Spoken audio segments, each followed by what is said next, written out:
Salam, hər vaxtınız xeyir olsun. Günaz TV-nin efirindəsiz. Studiyada Aytaç Ziyəddinovadır. Əvvəlcə xəbər başlıqlarına qısa nəzər salaq.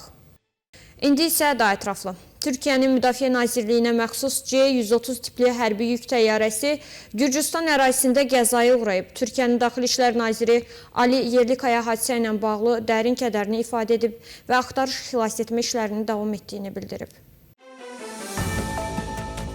Türkiyənin Daxili İşlər Naziri Ali Yerlikaya rəsmi X hesabında paylaşım edərək hadisə ilə bağlı dərin kədərini ifadə edib. Azərbaycandan ölkəmizə gəlməkdə olan Müdafiə Nazirliyimizə məxsus C-130 tipli hərbi yük təyyarəmizin Gürcüstan-Azərbaycan sərhədində qəzaya uğraması xəbərini dərin kədər hissi ilə öyrəndim. Axtarış xilasetmə işləri davam edir. Gürcüstanın Daxili İşlər Naziri cənab Geladze ilə telefonla danışdım. Cənab nazir də hadisə yerinə yola düşüb. Əziz millətimizə keçmiş olsun. Hadisə ilə əlaqədar Gürcüstan Daxili İşlər Nazirliyi Cinayət Məcəlləsinin 275-ci maddəsinin 4-cü bəndi üzrə araşdırmaya başlayıb. Həmin maddə hava nəqliyyatı qaydalarının pozulması nəticəsində insan ölümünə səbəb olma hallarını nəzərdə tutur. Türkiyə Müdafiə Nazirliyi hadisə barədə açıqlamasında bildirib ki, Azərbaycan və Gürcüstanın müvafiq strukturları ilə koordinasiyalı şəkildə axtarış xilasetmə əməliyyatlarına başlanılıb. Hadisə yerinə Gürcüstanın Fövqəladə Hallar və Təhlükəsizlik qüvvələri cəlb edilib.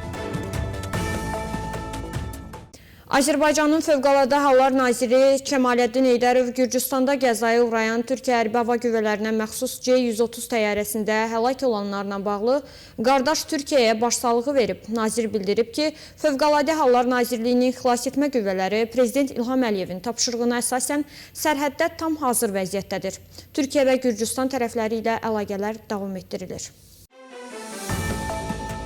Nazir hərbi qulluqçuların həlak olması ilə əlaqədar başsağlığını çatdırıb, yaxınlarına Allahdan səbir dilədiyini bildirib. Dövlət başçısı İlham Əliyevin tapşırığına uyğun olaraq Azərbaycan Fövqəladə Hallar Nazirliyinin xilasetmə qüvvələrinin Gürcüstanla sərhəddə tam hazır vəziyyətdə gözlədiyini diqqətə çatdıran nazir Kəmaləddin Heydərov faciə ilə əlaqədar Gürcüstanın Daxili İşlər Naziri Geladze ilə telefonla danışaraq vəziyyəti müzakirə etdiklərini bildirib. Qeyd edib ki, Gürcü nazir hər hansı ehtiyac yaranacağı halda axtarış xilasetmə əməliyyatlarına Azərbaycan Fövqəladə Hallar Nazirliyinin qüvvələrinin dərhal qoşulması üçün müraciət ediləcəyini bildirib. Türkiyəli nazir Yerlikayaya göstərilən dəstəyə görə Azərbaycan dövlətinə təşəkkür edib. Qeyd edək ki, müvafiq qurumlar arasında təmaslar davam etdirilir.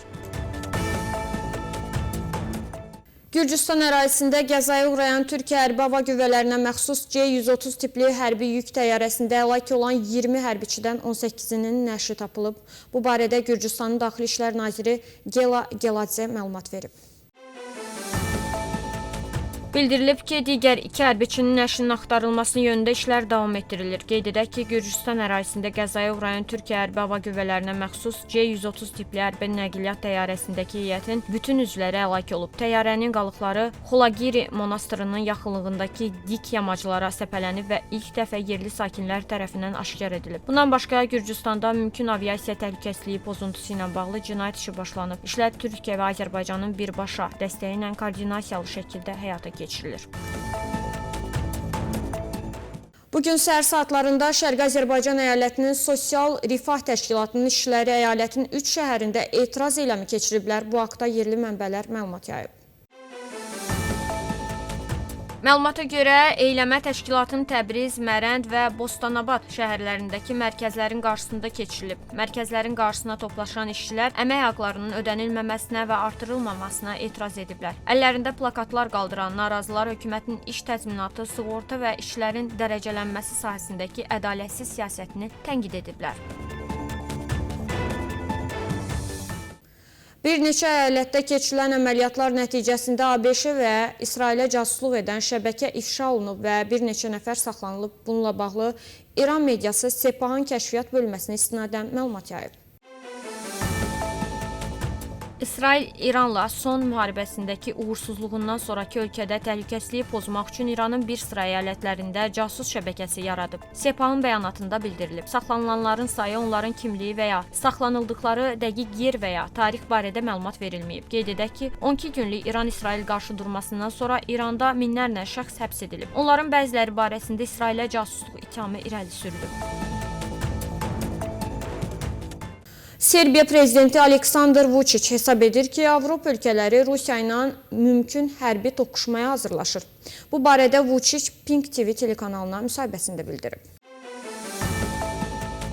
Faktları təhlil etdikcə bir neçə nəticəyə gəlirəm ki, Avropa ilə Rusiya arasında müharibə getdikcə daha real görünür. Bu xoş xəbər deyil. Hamı buna hazırlaşır deyə Vučić qeyd edib. Rusiya Ukrayna ilə danışıqları İstanbulda bərpa etməyə hazırdır. Bunu Rusiya Xarici İşlər Nazirliyinin MDB ölkələri üzrə 2-ci departamentinin rəhbəri Aleksey Polishchuk TASS-a müsahibəsində bildirib. Onun sözlərinə görə hazırda top Ukrayna tərəfdədir. Qeyd edək ki, Moskva ilə Kiyev arasında İstanbul danışıqları dayandırılıb. Kreml İstanbul danışıqlarında fasilə yaranması ilə bağlı Ukrayna tərəfini günahlandırır. Bu saata çatdıracağımız əsas xəbərlər bunlardan ibarət idi. Sağ olun, sağlam qalın.